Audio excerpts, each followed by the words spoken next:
You're listening to Wildlife Control Consultant, where we provide research-based information on all things related to vertebrate pest management. Hi everyone, Stephen Van Tassel here, Wildlife Control Consultant, bringing another episode of the Wildlife Control Consultant podcast, where we cover all things related to vertebrate pest management. Hey, glad to have you on board. I hope you were doing well and that you had a great week. As you can tell, I'm a little under the weather here. I think I caught a cold from my wife, so my voice is a little bit more raspy than usual. But nevertheless, we're going to power through here and get this podcast out. Hey, if you're looking for training materials, supplies, you can certainly get to my website at wildlifecontrolconsultant.com, wildlifecontrolconsultant.com. You can see some materials there. By the way, we do have services as well. I typically point out the books, but we do have some consultation type things, and you can see the pricing there as well. And so if you're looking for perhaps creating a PowerPoint, or perhaps you want something done, because we are going to be looking at getting into training season next fall, and so perhaps you want, maybe you've been asked to speak, be happy to work with you on that and kind of get your PowerPoint straightened out in a good way to make it look nice. So nevertheless, definitely check some things out. And of course, always and forever, we are looking for always comments, thoughts, suggestions for new shows. You can reach me at wildlifecontrolconsultant@gmail.com, wildlifecontrolconsultant@gmail.com. Well, what are we going to talk about this week? Well, I have done a little bit of reading in the area of mole repellents. Let me get my PowerPoint up here. So thought we'd talk a little about that because we're getting into some mole season. Some of you, here we are getting into May is when I'm recording this. I'm sure many of you on the East Coast and maybe the West Coast as well are having some issues with moles damaging your lawn. And so sometimes people are not wanting to use traps. And of course, some states, unfortunately, have banned those traps. And that would be the case of Washington and Massachusetts. For some reason, the citizens of those states believe that pesticides are more environmentally friendly than traps, but I guess you'll have to ask them about that to be sure. Certainly some silly votes from the public that doesn't really know a whole lot about wildlife control, but I digress. Nevertheless, people sometimes don't want to use traps. Sometimes people have an opposition to the killing of any animal whatsoever, and so they're always looking for a chemical solution to resolve a problem. And one of those, of course, is the active ingredient known as castor oil. So we're going to talk about that today. So take a look at what castor oil is. You can see it's made from the castor bean, right, from Ricinus communis. And for some reason, Ricinus means tick. So who knew? And communis means common. The plant actually comes from Africa and India, but it is grown within the continental United States, I believe. So interestingly, the seeds are poisonous, but the oil is not. So it must be something in the shell, or perhaps the extraction process denatures the poison. So it's just sort of a little factoid you keep in mind. This is why sometimes chemistry is such a fascinating field, how sometimes the structure of one chemical is deadly, and then you change the structure of that chemical and it's innocuous, right? So it's just a strange world. But anyways, castor oil is not poisonous, and so that's an interesting fact for yourself. If you want to do a little bit more research on this particular chemical, you can see the CAS number there. If you ever want to look up a chemical and really learn probably more than you ever wanted to know about it, search on the CAS number. That's sort of an international identification number for the particular chemical, and there's a lot of data out there on it. And you can see its chemical formula there. It is an organic chemical because it has carbon in it. And the EPA classifies the ingredient as eligible for the 25B. Now, let me kind of pull that up for you here. Let me kind of get out of my PowerPoint and get over to the EPA. Let me blow this up so you can see it. If you're not familiar with 25B products are chemicals that the EPA has deemed as minimum risk. And typically they are items that have been so ubiquitous in our society that it's really hard to poison yourself with them, or that we have a familiarity with them to such a degree that if there was something, mega dangerous with it, they would eliminate it.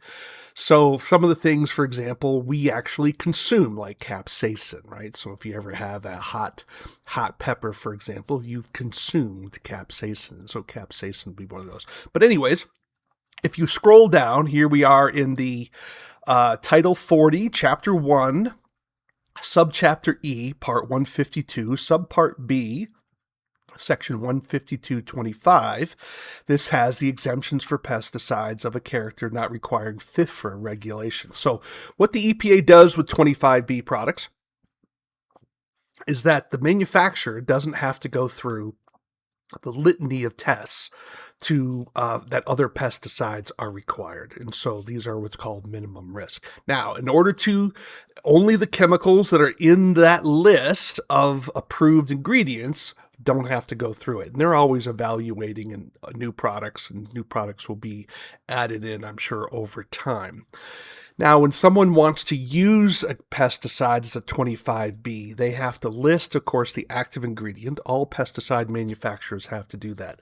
But the 25B manufacturers have to list all of the inert ingredients, where those manufacturers that have gone through all the rigorous testing, they don't have to list their inert ingredients because that's considered a trade secret. So if you're looking at a label and you're able to see like all the active ingredient, of course, in this case, it would be castor oil.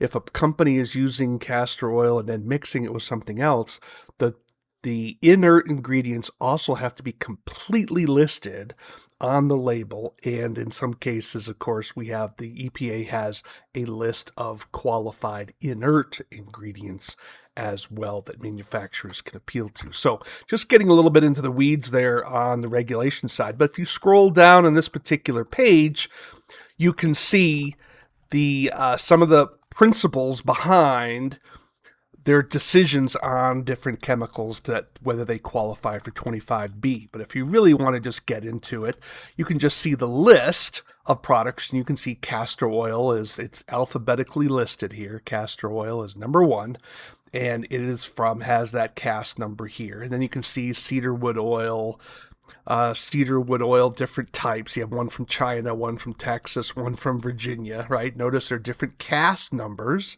on those. You also have cinnamon oil. This is why, or citronella, if you've ever used citronella to try to repel mosquitoes, for example.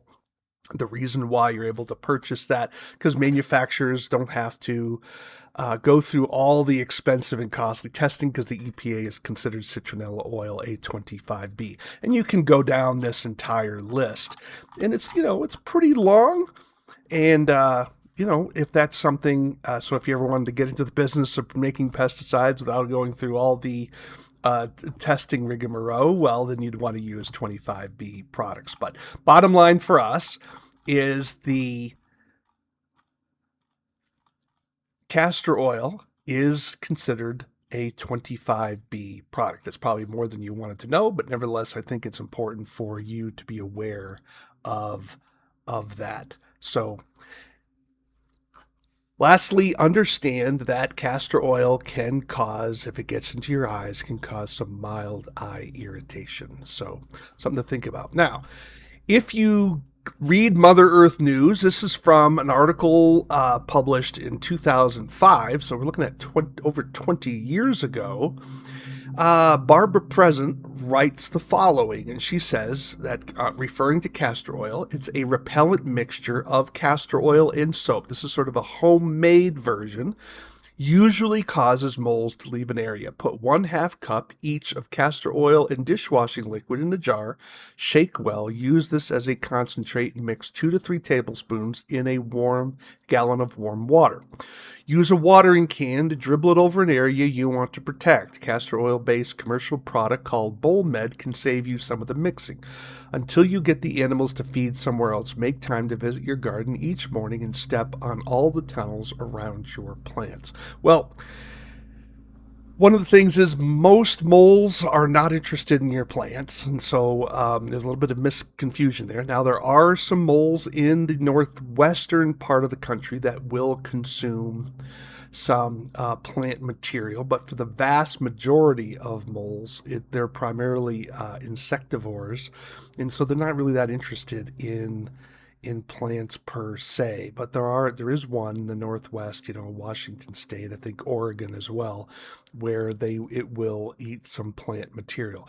What oftentimes happens with moles is that the mole creates a burrow near plantings, and then voles will come along and take advantage of that burrow and attack roots that way. So that's where sometimes there's some confusion as to whether it's actually been caused by a mole or not. So in any event, but you can see the bottom line here is, according to Mother Earth News, castor oil, this homemade concoction, is somehow effective. Now, is there any evidence for that? Well, let's take a look. Let's take a look at some research on castor oil. So in terms of castor oil, how long does it actually last? Well, in the air, it only lasts 1.25 hours. That is, how does the material begin to break down? Now, in the soil, its half-life is 416 hours. So that's a fair amount of time. But with water, when it's mixed with water, its half-life is only 200 hours, right? So it doesn't last. It is an organic product, so it does begin by organic. We mean it's made out of carbon, so it does break down in the environment. So keep in mind, it's not something that's going to be around forever. So if you want repellency, one of the challenges with repellents is it needs to last, right? And so you want something that's going to last a particular while. So if you're going to be using castor oil-based repellents, follow the label. Now, you saw the formula for creating your own. Understand that's kind of a grayish area. I'm not a lawyer, but technically it's not necessarily legal. Do I think you're going to get in trouble with it by your Department of Ag or the EPA? Probably not. But if you start selling it, there's a problem, right? But if you're just using it on your own property, probably not. But nevertheless, it's something to think about. Now, I was told at an earlier time some of the best practices with using castor oil-based repellents is to pre-water the site. Notice how much water is being used here. It's a staggering amount. I don't know if this is really true or not, because the challenge is, of course, is castor oil does break down in the presence of water. You can see that its half-life is half the time of it just being in the soil, so moisture does seem to degrade it, right? So I'm just going to tell you, if you're purchasing it, follow the label, right? As we say in the industry, the label is the law, right? So you want to make sure you are following that particular label. But what about any research? Well, one of the products that was tested was a product named BolMed. It was researched in 1993. Now, I don't believe BolMed is still available. I could be wrong on that, but nevertheless, the principle is the same. It was made with castor oil, and so it was 65% active ingredient. So that's a fair amount of castor oil, right? Now, the testing was done on eastern moles in an area on 7 lawns in southern Michigan. And what the researchers did is they flattened the runs daily for 3 days. So if a lawn had some mole runs in it, they would flatten them out, and they would do that every day for 3 days. If those runs reemerged, the lawn was considered active with moles, which certainly makes sense. Then they would apply the repellent. And then they would monitor the ground for an additional 7 days. If there were no new runs or mounds, the repellent was deemed to have worked. So they only really were looking at it ideally for 7 days, not a very long time. So how many lawns did they do? Well, they did more. So they did a first test in 1993 with 7 lawns, and then they did a follow-up test with 17 lawns in 1994.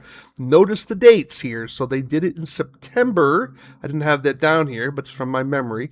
They did the 1993 study around September in southern Michigan, and then they did the 1994 part of the study in May and July, but both were done in southern Michigan. And again, they followed the same protocol, flattened those tunnels down for 3 days. If the runs reemerged, it was considered active, certainly reasonable.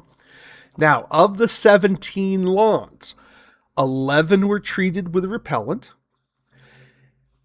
6 were treated as controls. And 3, control means there was no repellent applied. 3 were adjacent to a repellent applied lawn, and 3 lawns were not. Now, how did it work? Well, the results were, of the 11 treated sites, no new damage occurred in 7 days. So as far as that study parameter was concerned, the repellent appeared to work. 1 of the treated sites had no new damage for 65 days. The other 10 had no new damage for 30 days. Damage on the control lawns, remember there were 6 control lawns, 5 continued to have damage, 1 did not. So on first glance, it seems that MoleMed was effective, at least according to the parameters laid out by the researchers.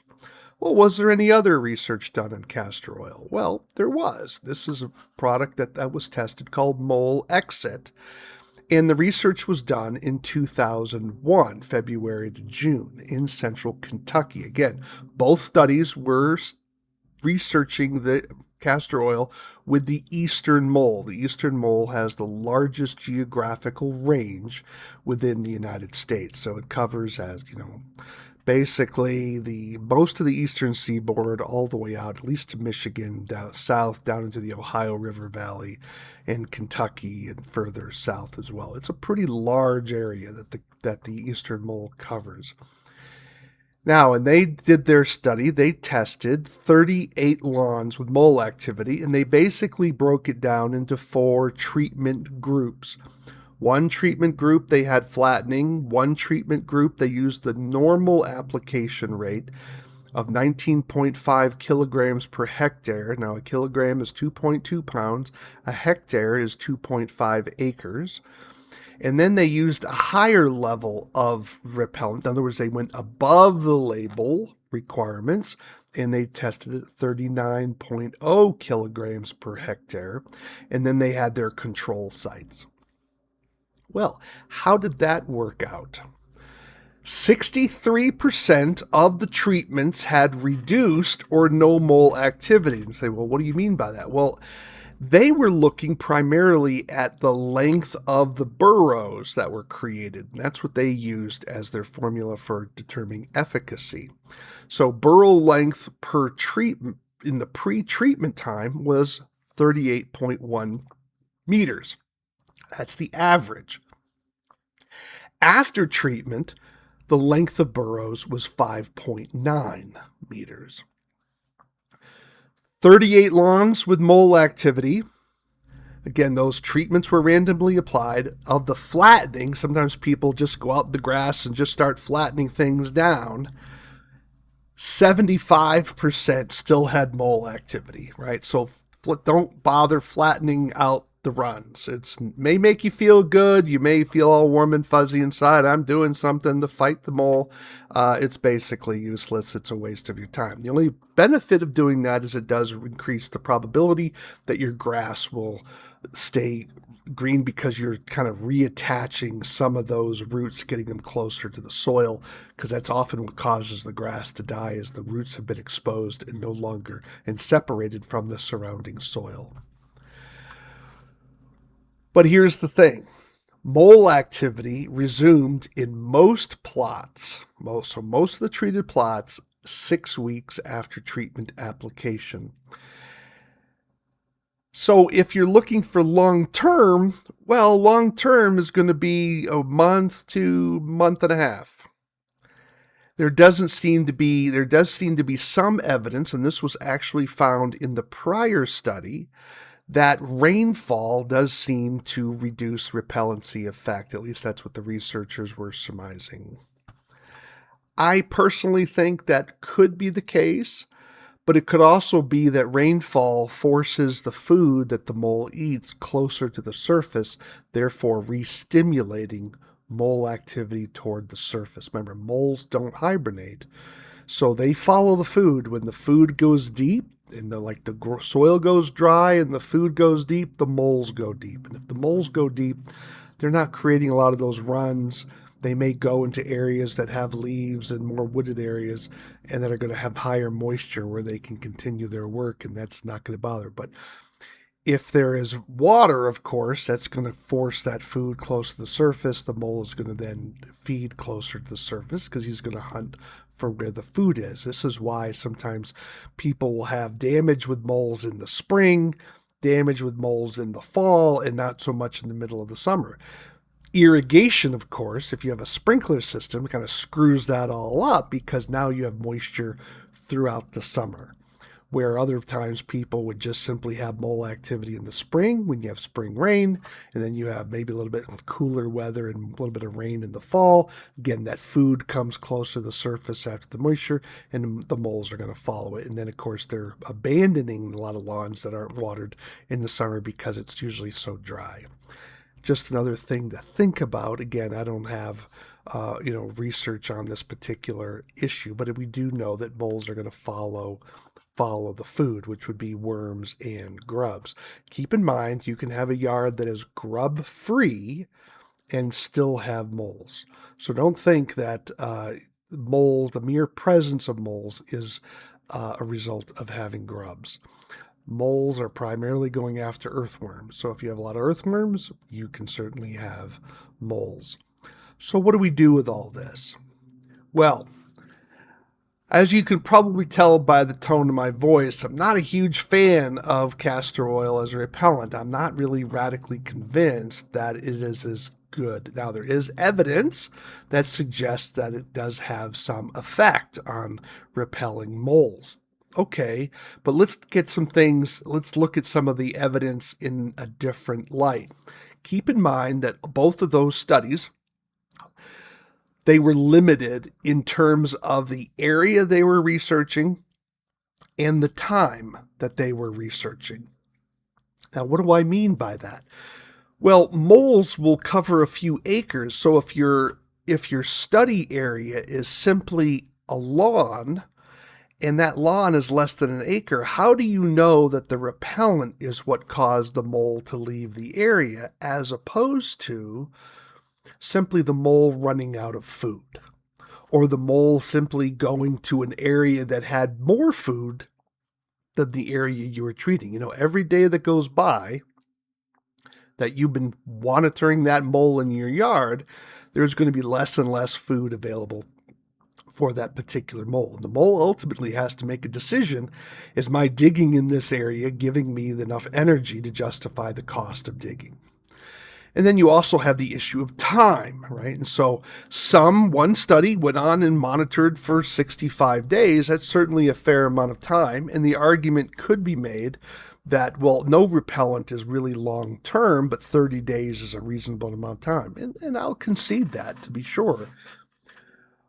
But if you're not willing to make sure that you continue to reapply the product, again, always following the label, then is it really worth the effort, right? And because castor oil isn't necessarily cheap.